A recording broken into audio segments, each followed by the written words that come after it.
One of the many things that we all share in common with this beautiful gift of life is death. Each and every one of us, along with every other living organism on the planet, will eventually face an inevitable death. Like the sun rising and setting, or waves lapping at the shoreline, seasons changing, and even our own breath as it flows in and out. Life itself is a cycle. Some of us may have more of an awareness than others on their own personal timeline, but like myself, the majority of us place that point of our passing far out into the future. This is not a given though. It's an assumption or a belief that feels safe.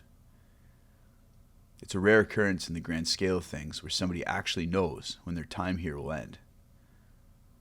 I was recently at a celebration of life for one of these unique cases where the individual had scheduled their passing.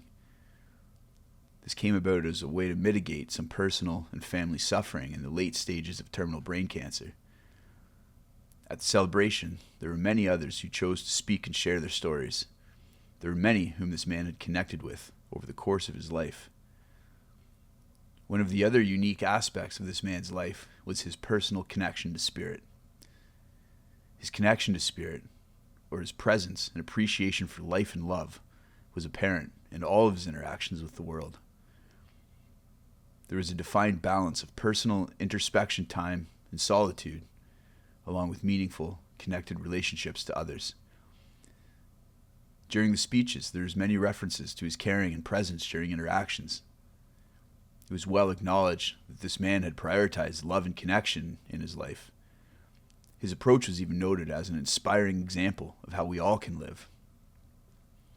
Rising ourselves up above the noise of our daily grinds, recognizing the wonder in ourselves and others, recognizing that what really matters is the relationships that we build and nurture with others, finding humor in what otherwise would manifest as irritations or annoyances. This man lived this philosophy even before receiving his initial diagnosis. Undoubtedly, that is the most inspiring aspect of the man himself. This brings me to the point of the story, which is that we all have a scheduled departure from this realm. That's without a doubt one of our ultimate truths. While our scientific pursuits may be able to one day drastically extend these timelines, our biological vessels are not designed to live forever.